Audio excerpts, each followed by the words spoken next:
Hello guys, welcome to my YouTube channel Saurabh moto vlog. भावनो, आज मी तुम्हाला माझ्या नवीन बाईक NS400ची जी की 350cc आहे तिचा एक फीडबॅक देणार आहे, माझा रिव्ह्यू देणार आहे. पर्सनली मला काय गोष्टी वाटतात त्या मी तुम्हाला सांगणार आहे.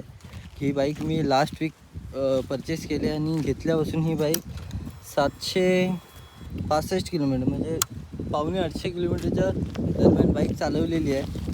आणि ह्या बाईकमध्ये भावनो अजिबात मला तरी काहीच प्रॉब्लेम वाटत नाही. आपण 2,23,000 एकदम पॉवरफुल आणि परफेक्ट मशीन बाय केलेली आहे असं तरी मला अजून तरी वाटतं आहे. जेव्हा या बाईकची माझी प्रॉपर इंजिन सेट व्हायला मित्रांनो 1,000 किंवा 1200 किलोमीटरच्या पुढे आपली बाईक चालल्याच्या नंतर आपलं इंजिन प्रॉपर सेट होईल, तेव्हा आपण या बाईकचा टॉप स्पीड चेक करू. तोपर्यंत आपण अजून तरी या बाईकला 7,000 RPMच्या दरम्यान चालवतो आहे. मित्रांनो, 350cc बोललो कारण तुम्ही इथे बघू शकता, इथे कुठेच 373cc असं मार्क केलेलं नाही आहे. त्याच्यामुळे ही बाईक 350cc आहे, ही गोष्ट तुम्हाला समजलीच असेल. आणि या बाईकमध्ये सगळ्यात जास्त मला आवडणारी गोष्ट म्हणजे या बाईकचा हा मीटर. क्यूट नाही बोलू शकत, पण प्युअर मॅनवाली फिलिंग येते मित्रांनो डिस्प्ले बघून. बाकीच्या गाड्यांसारखं मला तरी ते TFT डिस्प्ले वगैरे आवडत नाही अजिबात. मला ते एकदम खेळणं असल्यासारखं वाटतं. बजाज भाई सुरुवातीपासून एकदम पॉवरफुल मशीन बनवतं आहे. बिकॉज माझ्याकडे स्वतःकडे, तुम्हाला तर कुणाला माहिती असेल, माझ्याकडे एक पल्सर 220सुद्धा आहे आणि RS 200सुद्धा आहे. जे मी पल्सर 220 मी डेली चालवायचो. आता ही बाईक घेतल्यापासून मी जास्त ती नाही चालवत आहे. आणि मित्रांनो, टायर्स तुम्ही बघू शकता, अपोलो अल्फा H1चे टायर आहेत. पुढे 150 सेगमेंट आणि समोर 110. टायरसुद्धा खूप मस्त आहेत, त्यांचा परफॉर्मन्ससुद्धा खूप मस्त आहे. मला फक्त एक प्रॉब्लेम मित्रांनो या बाईकमध्ये वाटला, जो की प्रॉब्लेम नाही आहे, प्रॉब्लेम बोलू शकत नाही त्याला, तो की ह्या बाईकचा सायलेन्सर मित्रांनो. जर डबल सीटला एखादा मोठा स्पीड ब्रेकर आला तर त्या स्पीड ब्रेकरवरती गाडी आपली खालनं घासते. एकदम फुल कंट्रोल करून गाडी एकदम स्लोली जर तुम्ही त्याच्यावरनं गाडी घेऊन बाईक काढली तरच तो फटका आपला वाजतो आहे. त्याच्या व्यतिरिक्त मित्रांनो, बाईकचा जो हा फ्रंट लुक आहे, ही जी DRL आहे ना, गजब वाटते एकदम. तिच्यामुळे एकदम सेक्सी लुक येतो आहे बाईकला. अजूनसुद्धा आपल्या बाईकला काही नंबर प्लेट भेटली नाही आहे, नंबर प्लेट येईल तेव्हा. आणि मित्रांनो, ही जी पुढची लाईट आहे, हिचा जो थ्रो आहे तो सुद्धा खूप मस्त आहे.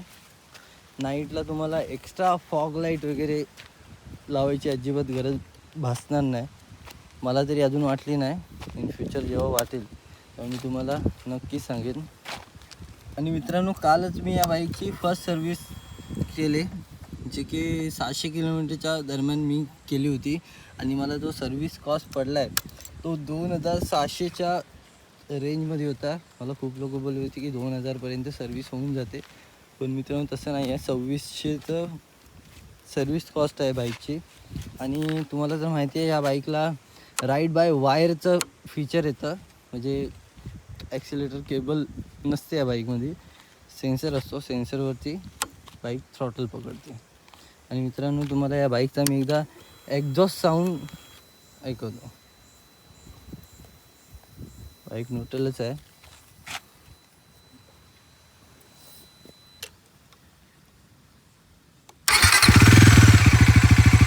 थोडंसं आपण रॅप करूया.